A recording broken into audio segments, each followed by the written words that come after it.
So, because of marriage is walk in love, maka marriage is not about emotion. Marriage is devotion. Perkawin itu bukan perasaan. Mau, demen banget. Nah. Devote. Devote itu apa? Bakti, kasih, ketaatan. Jadi devosi itu artinya apa? Saya sungguh membaktikan hidup aku padamu. Maka Bapak Ibu ingat, mungkin janji perkawinan Anda sudah lupa. Para romos ingat, karena sering mendengarkan. Hafal. Tapi betul. Jadi lihat, saya mau mengabdikan diri kepadamu. Itu devote. Dalam konteks janji perkawinan, dan di situ letaknya sakramen, devote, mengabdikan diri. Saya mau memberikan diri kepada kamu.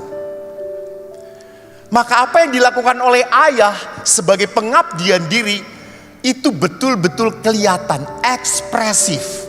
Memang ayahku tidak ekspresif dalam hug ibu, cium ibu. Aku sejak kecil belum pernah melihat ayah ibu saya ciuman. Tapi menghasilkan 4 anak. Edan enggak? Betul-betul saya ini sabda Tuhan yang menjadi daging, saudara-saudara.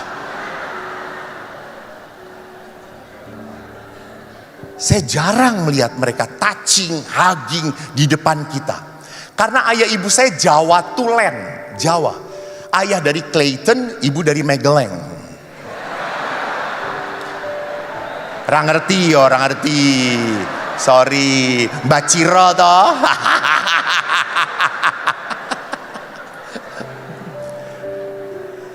Ayah saya Jawa. Jawa itu kan ndak ilok. Ndak terlalu kelihatan kayak gitu tuh, ndak ilok di depan anak. Ndak. Jangankan cium bibir, cium pipi aja belum pernah gue lihat, jarang. Gitu. Ekspresi seperti itu tidak pernah kelihatan. Tetapi apa? Beliau itu devote. Ayah mengajarkan saya pada anaknya, jangan pernah nyakitin perempuan. Maka apa? Saya belum pernah lihat ayah pukul ibu. Nggak pernah. Memang argue ya, keras-kerasan ya. Tapi saya mendengar pak, enggak. Maka sasarannya saya.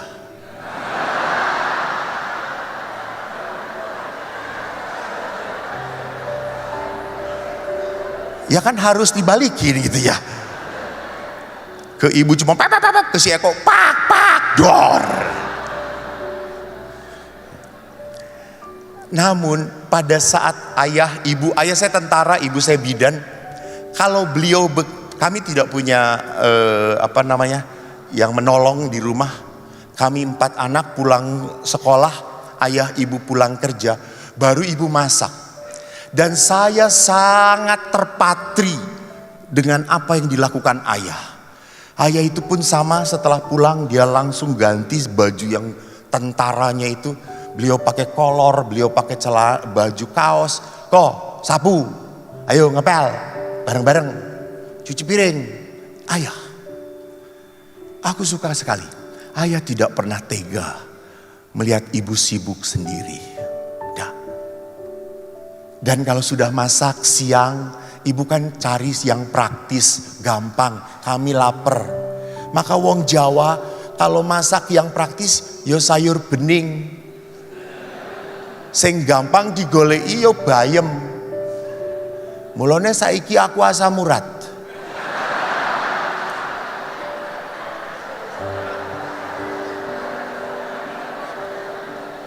Jadi bukan karena babi asam urat, bukan, bayem masa kecil saya gitu. Babi itu menyeimbangkan justru gitu ya. Karena ayah itu selalu kalau udah sayur bayem ada jagung, teman gorengannya apa? Ayo kok podo-podo melaratem ya aku gitu ya. Tempe. Dan kami anak-anak itu selalu menggerutu, bayam terus. Apalagi Eko yang bandel. Tapi ayah, dia selalu mengatakan, "Le, bayem mbokmu ki enak tenan. Wong Popeye wae makan bayem le." Yang satu umur dengan saya tahu Popeye itu siapa. Jadi lihat apa yang sudah dikerjakan oleh ibu, capek-capek ayah, yang he know how to appreciate, menghargai. Ini ibumu udah buat mangan. Yo enak. Dan betul, bagi ayah apa yang dibuatkan ibu enak. Dan kami pun akhirnya belajar menikmati. Sampai suatu saat pernah ibu masuk rumah sakit demam berdarah. Bapak yang masak, saudara-saudara. Kami kan kalau pagi nggak pernah dikasih duit toh, selalu ibu ngasih makanan.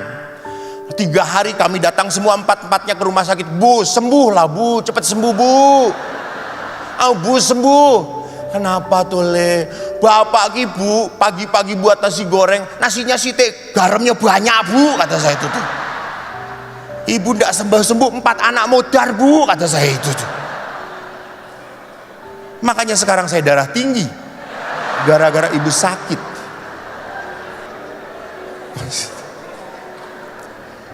You see, that is devotion. Itu devotion. Saya kan pernah cerita, saya ini toh, ingat Bapak Ibu ya, jangan lupa, anak itu ingin mendengar pujian orang tuanya. Bener. Saya tanya pada anak, "Nak, guru kamu pernah memuji?" "Sering." "Bapak kamu?" "Jarang." "Lebih senang mana? Dipuji papa atau guru?" Papa. Lalu saya tanya, "Kenapa?" "Kan itu papa saya. Kan itu ayah saya. Kan dia orang yang dekat dengan aku." Saya pun sejak kecil ingin dipuji oleh ayah. Prestasi belajar ndak mungkin, saudara-saudara. Tuhan juga sudah mengatakan, ora mungkin le kowe, ora mungkin. Ayah saya senang kopi. Suatu saat ibu sedang pergi, saya buatkan kopi ayah. Dan setelah dibuatkan ayah, kan saya ingin dipuji. "Dos pundi pak? Dos pundi? Kopi ini pun. Siapa saya gawe?" "Kula pak." "Aku koyo uyuh kebo ya."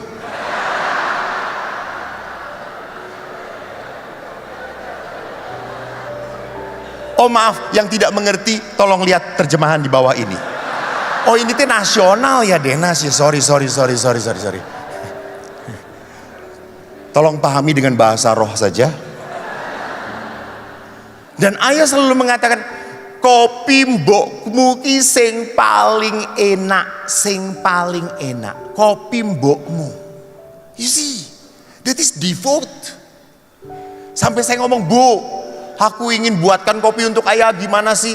"Telu loro le." "Napa nipun bu?" "Telu kopine loro gulone." Saya buat tetep ra enak. Sampai saya, "Bu, koi bapak selalu mencela bu, masih ndak enak. Lalu ibu berkata, "Kei udoh sedikit."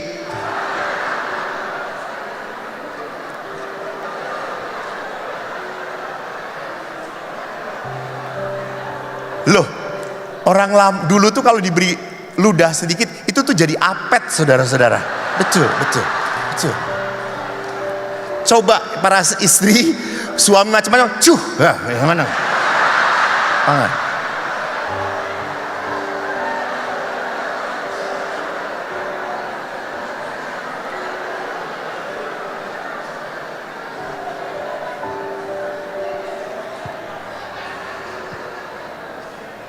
Loh, kan waktu kecil kalau kita kejedot tuh ya, kan sama ibu diapain?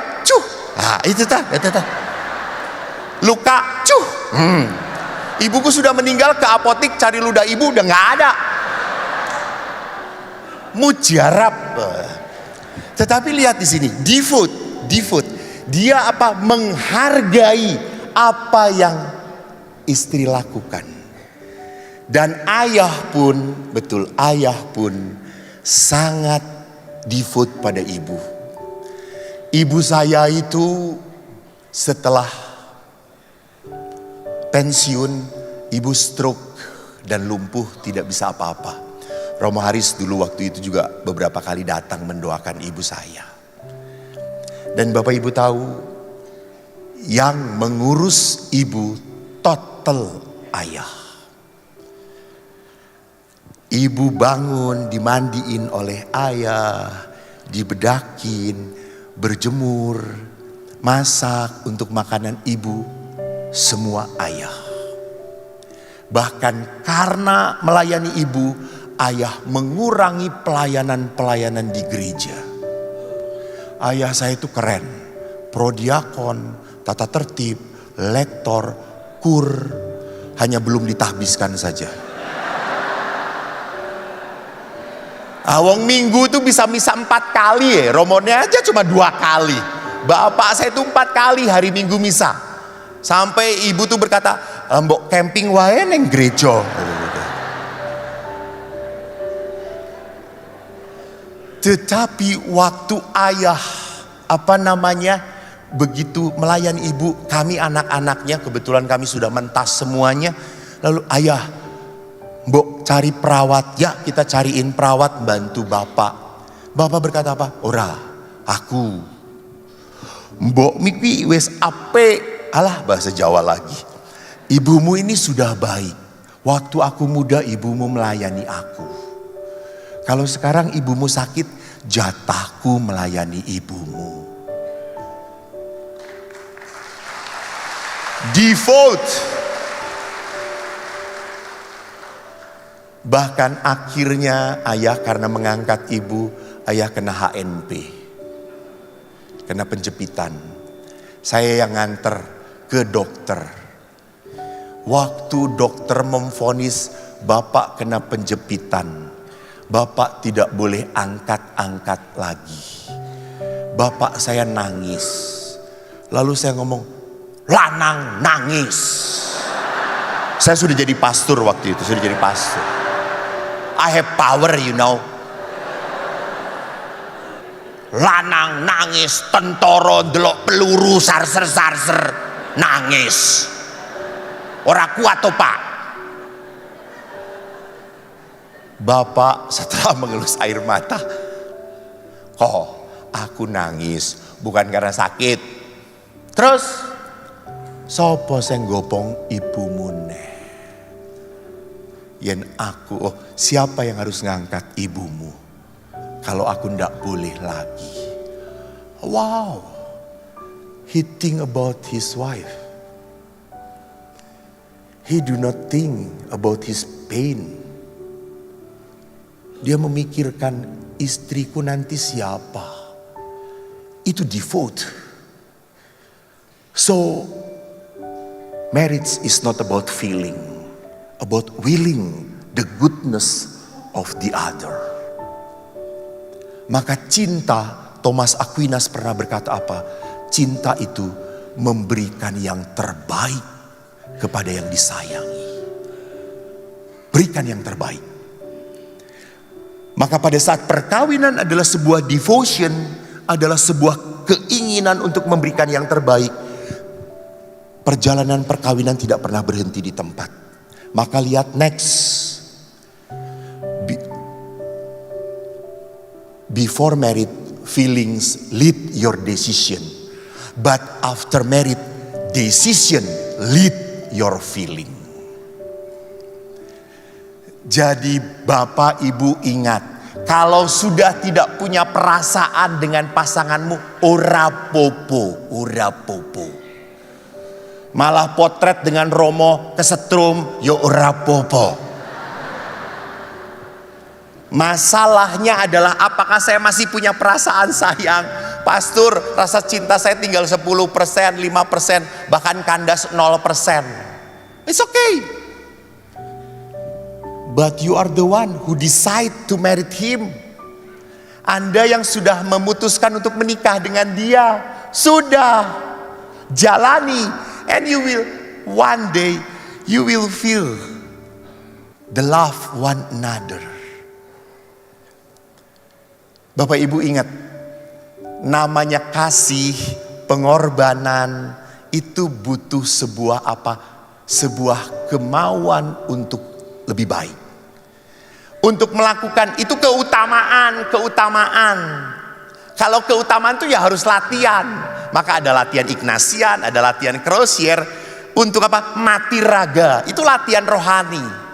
Maka untuk menjadi apa? Orang yang berani konsisten dengan decision, dengan keputusannya, harus latihan rohani. Dulu mencintai pasangan Anda, waktu pacaran itu ostos mastis.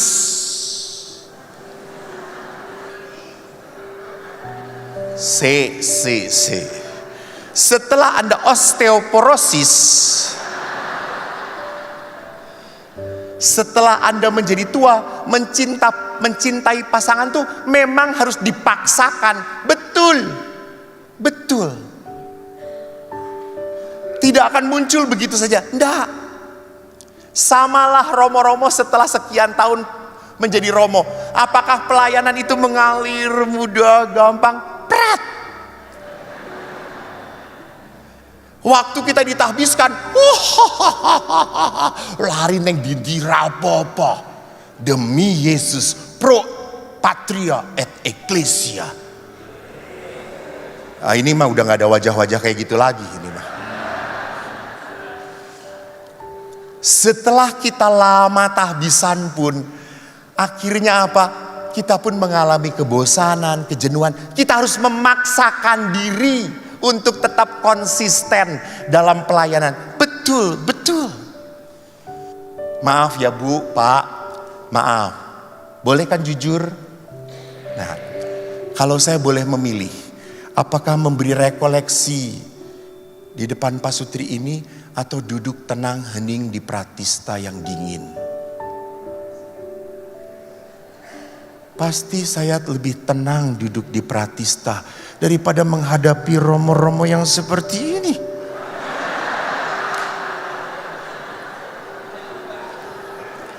Emangnya kalau saya ngomong mereka langsung bertobat? Ora kumat yang sing ono.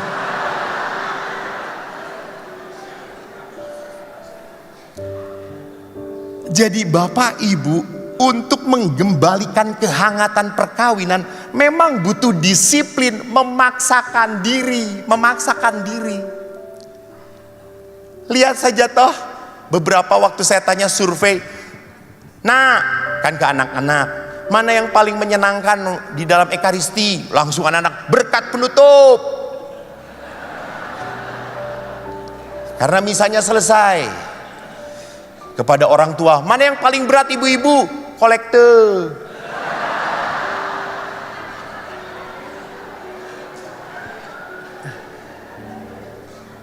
15, thank you. Karena saya khotbah seheboh apapun tetap kolektenya 20.000 coy. Dan harus memaksakan diri untuk banyak itu, ya betul. Untuk menjadi sebuah pribadi yang berbelas kasih, punya keutamaan, kita harus memaksakan diri. So kalau Yesus tadi berkata, apa yang dipersatukan Allah tidak boleh diceraikan manusia. Next, marriage in Catholic view itu adalah triangle antara suami, istri dan Allah.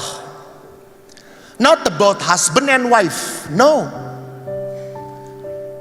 So if you close to God, you must close also to your spouse.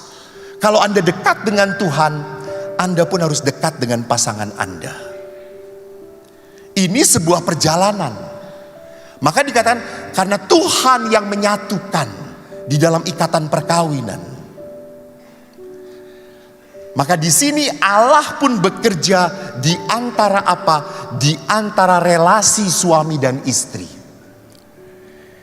Sehingga saya selalu mengingatkan, nak, kalau kamu sudah tidak kuat lagi dalam perkawinan, berlututlah, berserulah kepada Tuhan.